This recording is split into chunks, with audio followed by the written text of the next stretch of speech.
reconstruction o ang pagpahiuli sa orihinal nga istruktura sa duha ka mga heritage church sa Northern Cebu nga naggusbat atol sa kusog nga linog niadtong Martes sa gabii gitinguha sa Commission for the Cultural Heritage of the Church.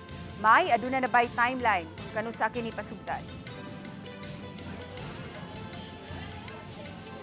Ses tungod kay rapid assessment pa lang ang nahimo sa Cebu Archdiocesan Commission for the Cultural Heritage of the Church. Di pa sila makahatag og timeline kung kanus-a kini masugdan pagtrabaho. Apan ilang gipaniguro nga mabalik gayud ang orihinal nga hitsura sa mga naggusbat nga mga heritage church sama sa mga heritage church sa lalawigan sa Bohol ug sa Basilica Minore del Santo Niño nga naggusbat atol sa linog niadtong 2013. Sa 10 ka mga simbahan sa Northern Cebu nga nahiagom og kadaot atol sa 6.9 magnitude nga linog sa Bugos City niadtong Martes sa gabii ang Archdiocesan Shrine of Santa Rosa de Lima sa lungsod sa Daan Bantayan mao'y grabing nahiagom ug kadaot. Ang Cebu Archdiocesan Commission for the Cultural Heritage of the Church, pinanguluhan ni Father Brian Brigoli, kinsa ni Susi Gilayon sa naasoing simbahan, ni butyag nga 1/5 na lang sa istruktura ang nahabilin human sa pagtayog.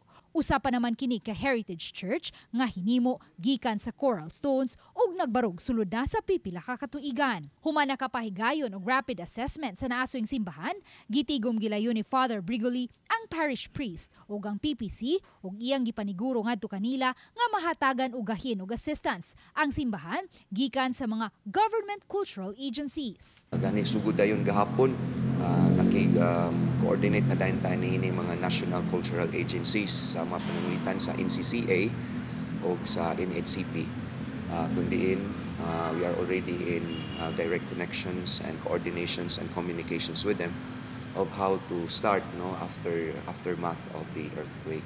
Tungod sa kadako sa danyos, matud ni Father Brigoli, dili lang basta restoration ang himuon sa naasoing simbahan kundi reconstruction gayud apan pinasubay sa unsay orihinal nga hitsura niini. We are going to reconstruct the facade, of course using the old coral stones. Okay, this is really how we are doing the procedures when it comes to cultural heritage churches. We don't have any difficulty of its reconstruction because it's well documented before the earthquake. Gawa sa Archdiocesan Shrine of Santa Rosa de Lima, nahiagom usab og danyos ang mga simbahan sa Udlot Bugo, San Juan Nepomuceno Parish Church sa San Remigio, ang simbahan sa Lambusan sa San Remigio nga bag-uhay lang napabarog, ang simbahan sa Midilien ug laing duha pa ka mga modern church sa Bugos City. Wala pa hinuon mabisita sa Commission for the Cultural Heritage of the Church ang St. Peter the Apostle Parish sa Bantayan Island nga usa sa mga heritage church nga nahiagom usab og kadaot atol sa linog.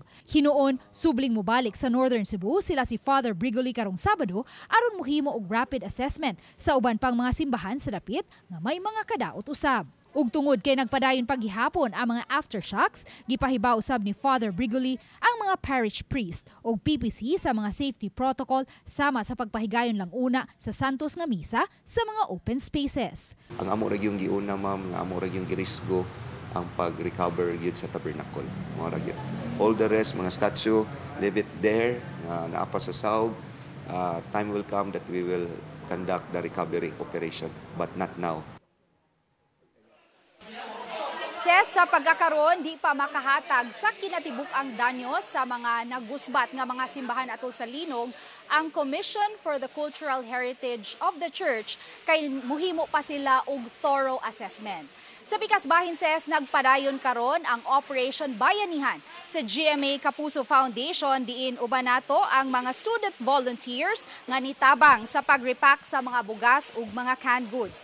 Niabag usab kanato ang mga personnel sa 14th Civil Military Operations Battalion sa Philippine Army aron matransport kining mga hinabang adto sa Daan Bantayan ugma sa buntag. Sa pagkakaron ses, nagpadayon usab ang pang-apod-apod ug mga hinabang sa GMA Kapuso Foundation dito sa Bugos City uban ang 53rd Engineer Brigade sa Philippine Army.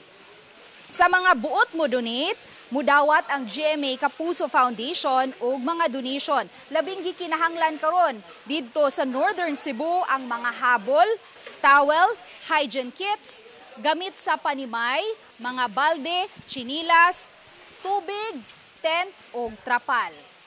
Ug so far, Ses, mao ka na ang latest nga atong nahipos gikan dinhi sa gawas. Ses? Daghang salamat, Luan May Rondina.